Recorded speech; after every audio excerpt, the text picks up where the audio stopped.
धमकी दिल्यामुळे विरोधकांच्याकडून टीका केली जाते। महिला नाही, बरोबर नाही ना। चोरीचं काम कोणी करत असेल, चुकीचं काम करत असेल आणि एखाद्या अधिकाऱ्याने त्यावर कारवाई केली असेल तर त्याला दम देणं म्हणजे सत्तेचा दादागिरीने उपयोग करणं आहे। सत्ता मिळाली यासाठी नाही की चोरांना तुम्हाला मदत करण्यासाठी। आणि अधिकारी प्रामाणिकपणे जर काम करत असेल, पोलीस अधिकारी त्याचं कर्तव्य पार पाडत असेल तर त्या कर्तव्यामध्ये अशा पद्धतीनं दबाव टाकून धमकावून त्याला त्याच्या कर्तव्यापासून दूर करणं म्हणजेच हे लोकशाहीला मानत नाहीत, यांचा लोकशाहीवर विश्वास नाही। हे दादागिरीने आणि हुकुमशाहीने कारभार चालवू शकतात। मन वाटेल त्या पद्धतीने आम्ही काम करू अशी भूमिका यांची यातून दिसते आहे। नाही, सत्तेचा माज तर प्रत्येकाला झालाय। तो माज इतका आहे की तो ओसंडून वाहताना दिसतोय।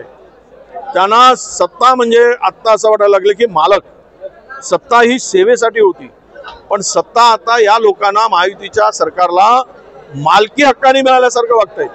आम्ही मालक आहोत, तुम्ही सगळे नौकर आहात आमचे, तुम्ही आमचे सेवक आहात। अरे ही कुठली पद्धत आहे? आणि म्हणून तो माज तर बोलण्यातून दिसतोच आहे। राधाकृष्ण विखे पाटील म्हणतात की आरक्षण जे दिलेलं आहे ते मराठा समाजाला मुख्यमंत्री देवेंद्र फडणवीस आणि मनोज जरांगे यांना खरं श्रेय दिले जाते। मराठा समाजाला ओबीसीला आरक्षण दिलं ते बरोबर आहे।